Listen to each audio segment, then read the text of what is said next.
Hey guys, what's going on? James here, and in this video today, we're going to be talking about why Tom Brady should be considered a legitimate MVP candidate for the remainder of the 2020 season for the Tampa Bay Buccaneers, and I guess just the NFL in general. So the first thing I want to say is this isn't necessarily, Tom Brady bias. Yes, I'm a Tampa Bay Buccaneers fan, but for those of you who have been following me on the channel for the past few years now, I try and present just the numbers and the facts surrounding a situation, and I use a lot of that to base my opinions on what's going on around the league. So that's the first thing.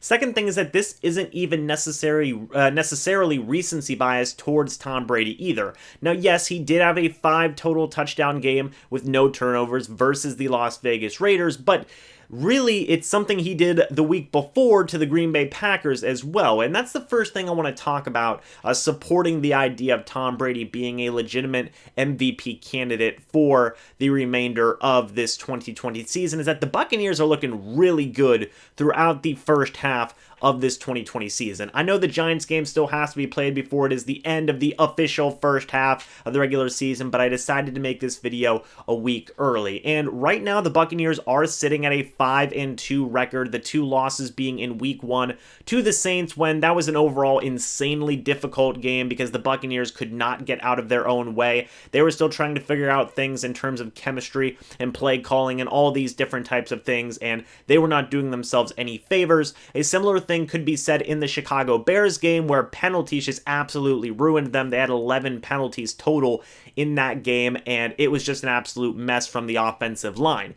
So besides those 2 games, the Buccaneers have been rolling at an extremely high level. Tom Brady, especially in the Carolina Panthers game, the Denver Broncos game, the Los Angeles Chargers game, the Green Bay Packers game, and the Las Vegas Raiders game, Tom Brady has been playing some really good football. So let's take a look at his stats. Right now, as it stands, Tom Brady is 176 for 268 passing. He has the 4th most passing attempts in the NFL right now. He has a 65.7 completion percentage, which is 21st in the NFL. He has 1,910 passing yards, which is 6th in the NFL right now.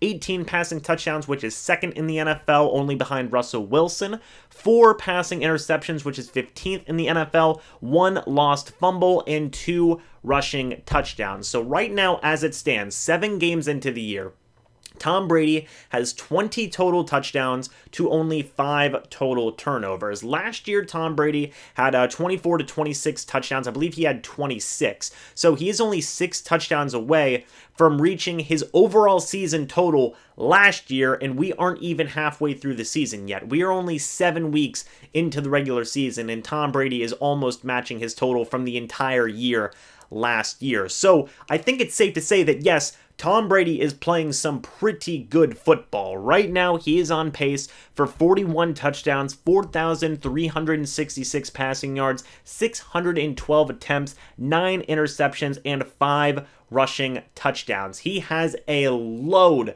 absolute load of receiving targets that are going to be a big part of helping him maintain this level of play for the second half of the season. Mike Evans, Chris Godwin, Scotty Miller, Rob Gronkowski, Ronald Jones, Leonard Fournette, LeSean McCoy, Cameron Brate, among others. These are all guys who have helped Tom Brady throughout the first half of the season get these numbers, and they're definitely going to be a big part in helping him maintain that level of play for the second half of the season. And just kind of breaking that down a little bit in terms of all the weapons that Tom Brady's had to use, they have been banged up with injuries. Mike Evans been dealing with hamstring and ankle injuries. Chris Godwin has dealt with concussion injuries as well as a hamstring problem as well. Scotty Miller's been dealing with hip injuries as well as another injury here or there.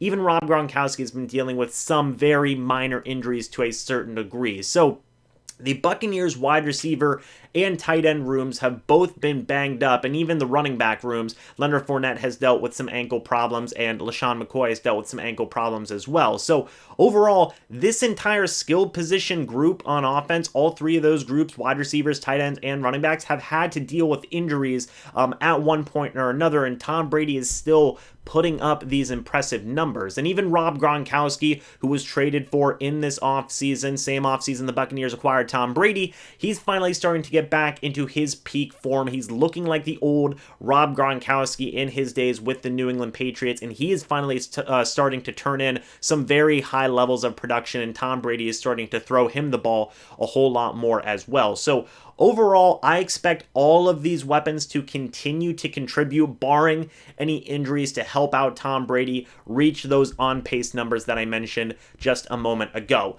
Another big thing that's going to be a very large key to Tom Brady's overall success in the second half of the season, and what could help him be determined as a legitimate MVP candidate, is the offensive line. Now, there have been 3 games now where Tom Brady has not had a single sack hit on him throughout the course of a game, which is good job to the offensive line for that.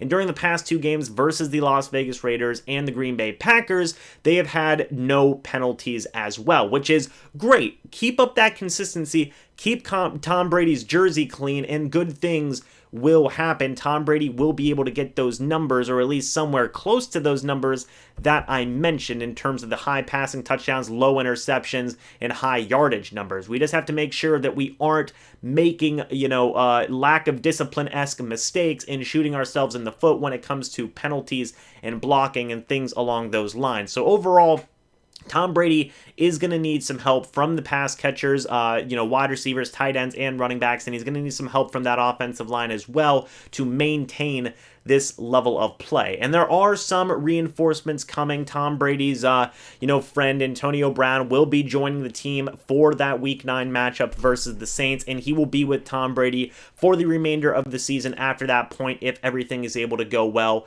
with his overall condition and attitude and legal problems and things along those lines. So that is going to be a very huge help for Tom Brady. To have a wide receiver trio of Mike Evans, Chris Godwin, and Antonio Brown is good for any quarterback in the entire NFL. I don't care who you are. I really don't care what quarterback you are. You could be a third stringer, and having those 3 guys as your wide receivers is going to make your day so much easier. And they are in the hands of Tom Brady, who is playing at an MVP caliber level through the first half of the season. So I think it's safe to say that Tom Brady's numbers and his level of play can be maintained through the second half of the season. But kind of also taking a look at some of the guys that he's going to be competing with: Russell Wilson, Patrick Mahomes, Aaron Rodgers, and a dark horse candidate in Josh Allen. All of these guys have very similar numbers to Tom Brady. So I think what it might honestly boil down to at the end of the day, and I hate how it is like this, but it could potentially be like this, is overall team record. What is this team's record going to be? What's all the teams' records going to be? Right now, the Buccaneers are at a 5-2 record. I believe the Bills have the same record. I think the Seahawks do as well. And the Packers and the Chiefs both only have 1 loss compared to the Buccaneers' 2 losses. So right now, the Buccaneers are on pace to finish with an 11-5 record. I think if they finish with a 12-4 record, that would definitely bump up Brady's chances in terms of an MVP caliber season, because quite frankly, that's what, the voters do look at. They look at the overall team success, they look at individual success, they look at absolutely everything. So if your team is winning 12 games, I know it doesn't seem like a crazy difference between 11 and 12 wins, but you'd be surprised how some people think in terms of overall team success like that. 1 win could genuinely be a difference. But I kind of wanted to go back to 2017 and look at Tom Brady's 2017 season, because he did win the MVP award that year, and he finished the year with 4,577 passing yards on 581 attempts, 32 touchdowns, 8 interceptions. But the key point here is that he had a 13-3 team record with the New England Patriots that year. That was kind of something I just mentioned, where team records can really play a big factor in terms of who wins an MVP award. Tom Brady's numbers here are very, very good numbers, but we've seen people win the MVP award before who have had a lot better numbers. Even right now, Tom Brady is on pace to have a lot better numbers than that 2017 MVP season. I think one of the big keys to that MVP season was the fact that the Patriots finished with a 13-3 record, which I do believe that overall team success could be a large deciding factor as to whether or not Tom Brady could win that MVP award. Even if his numbers are good, if his team isn't getting 12 wins, maybe even having to get more than 12 wins, maybe even 13, they may have to play some insane football here for the second half of the season, but overall, it's going to be a large combination of things. It's going to be how he stacks up against the competition. It's going to be, can he maintain his overall play here in the second half of the season? And it's going to be the overall team success as well. Now, I think that Tom Brady is a legitimate MVP candidate. I think he's got all the pieces around him. I think that his team will finish with an at least 11-5 record, and I do think that he does have a pretty decent shot to be the MVP for the 2020 season. But I want to know your guys' thoughts about this down in the comment section below. Do you think Tom Brady's a legitimate MVP candidate? Give me your thoughts. But guys, that's going to be it for this video. Thank you so much for watching. I will see you guys in the next video or the next live stream. But until then, and as always, guys, goodbye for now, and go Bucs.